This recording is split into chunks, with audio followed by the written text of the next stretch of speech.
And now, what's our next letter, Ted? It's from a Marine down in the Canal Zone, Catherine, and he's wondering whether any new comedians have been developed in radio this season. Well, that question is best answered by saying, here he is, the star of Duffy's Tavern in his famous characterization of Archie, Ed Gardner.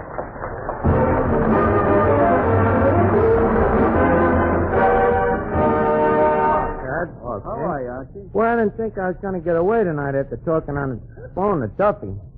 Mad in the hornet's nest tonight, you know, about the ball team. He can't find a guy to replace Two-Top Gruskin, two-headed pitcher, you know. A pitcher with two heads? Pitcher with two heads, yeah. Why? The fella actually has two heads. Yeah, two heads. This thing will show you what a genius Duffy is as a manager, too, Mr. Collins, you see. Says to Dugan, the shortstop, one day, he says, Dugan, we got a great ball team here, but I'm afraid it lacks color. What's the answer? So Dugan says, color, huh? Well, this may not be it, Duffy, but I think I know where I can lay my hands on a pitcher with two heads. So Duffy says, a pitcher with two heads, huh? I don't know, Finnegan, you think it'd be a novelty? So Finnegan says, well, what if it ain't? You can't pass up a pitcher that can watch first base and third base at the same time. So Duffy says, yeah, it's an angle. What's the guy's name? So Finnegan says, well, his name is McGinnis. Athos and Porthos McGinnis. However, he's called Two-Top Gruskin for short. I suppose on account of him having two heads. Archie, did you actually see this two-headed pitcher yourself? Certainly I seen him. I remember the night he first walked into Duffy's Tavern dressed up formal in a tuxedo to sign his contract. Everybody in the joint stared at the guy. So the Two-Top turns his two heads to the crowd and he says, what are you staring at? None of you guys ever see a tuxedo before? Well, Duffy quick covers the embarrassment, of course. He says, waiter, bring 2 beers for this gentleman. So then he turns to Two-Top and he says, Two-Top, I'm a man of few words. Report tomorrow morning. There's a uniform and 2 caps waiting for you in the locker room. How did Two-Top get along with the ball team? Well, not quite as well as you'd naturally expect. You see, we had a catcher, Gorilla Hogan. Great guy, too, natural-born catcher. Stood 6 feet 14 inches high, and he squats standing up. A real Bemihort, you know. Looks like he just stepped out of a jungle. Sounds to me like a monstrosity. Yes, well, fella. Anyways, the trouble starts right off in the first game. You see, the gorilla signals for a fast curve, so the two-headed guy nods one head, and well, this is very confusing to the gorilla, you see. He ain't such a bright guy anyway. So he throws down his glove and he squawks to Duffy. So Duffy says, no, don't get excited, gorilla. Go out there and talk it over with the guy. After all, 3 heads is better than 1. But the gorilla says, no, Duffy, it's no use. I just got a feeling that the guy ain't quite normal. One of us will have to go, Duffy, and don't forget who owns the baseball. So Duffy had a fire, Two-Top, you know, and it was sad the way the lump came up in his throat when Duffy told him he had to go. What's he doing now? He's in the Army. In the Army? But didn't he have trouble getting in? Well, a little trouble. He was a little too short. But they finally passed him. You see, the doctor examined him and took the report to the colonel. So, funny thing, the colonel looked at the card and he says, let me see here. Two-Top Gruskin. Eyes, black and blue. Hair, blonde and brunette. Teeth, all and none. Mustache, yes and no.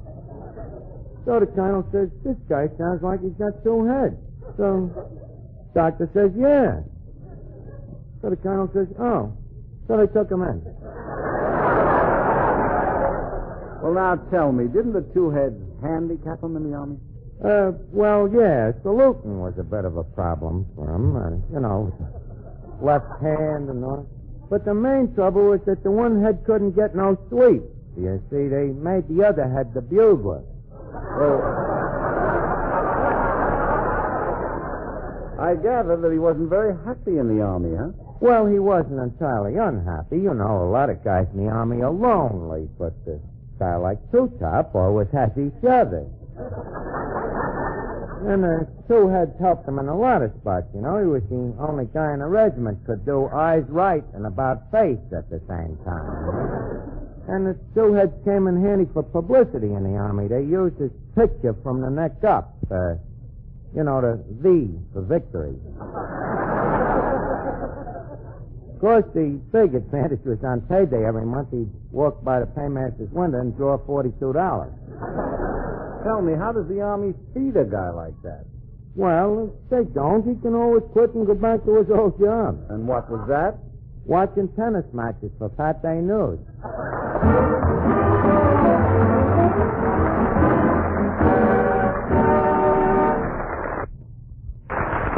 Thank you, Ed Gardner. And now, boys, I want you to listen to this letter from a soldier. And I mean a real soldier. I can't tell you where he is, but he's doing his bit under a certain general whose name starts out with M.A.C. I fought in the last war, he says, and there was a song then that meant an awful lot to me. I'd like to hear it again now. How's about somebody singing a chorus of Keep the Home Fires Burning? Well, brothers, here is your song, sung by the entire studio audience right here in the theater tonight. Keep the home fires burning.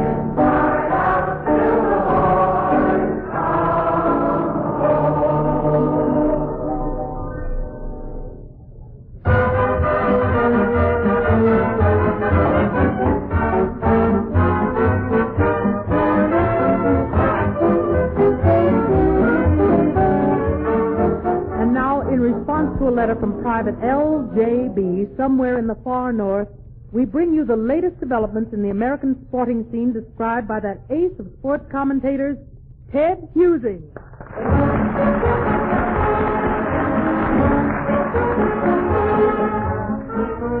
Hello there, fellows. Here's a summary of the sports news to the present time. In baseball, all the clubs are hard at work conditioning themselves for the coming campaigns. The Yankees are so strong, they're again considered the ultimate champions for this year. Over in the National League, the Dodgers have been strengthened by the purchase of Archie Vaughan, and that practically hands the pennant to the boys from Daffyville.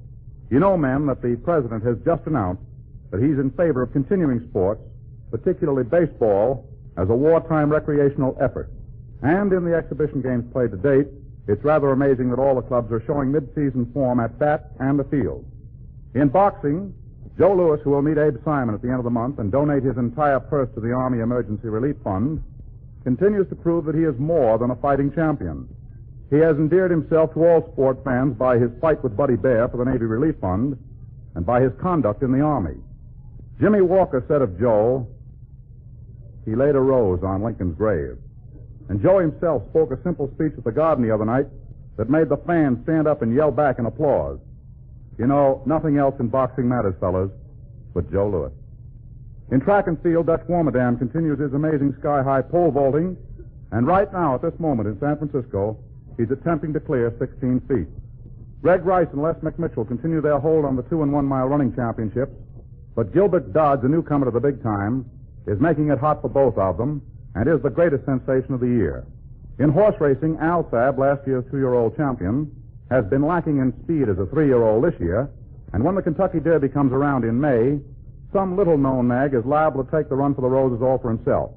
In the $50,000 Widener a week ago, not one named horse of the 17 that raced finished in the money. And incidentally, bad news. Eddie Arcaro broke his arm today in a spill at Florida Tropical Park. In golf, Lloyd Mangrum, Chick Harbert, and one or two of the others not so well known are stepping on the toes of the famous headliners while stomping through the winter circuit. The Masters tournament will be held in Augusta in April, and Craig Wood, who has dominated each renewal since it began in 1934, should come back out on top again. And that's all the scoreboard shows. So long, fellas.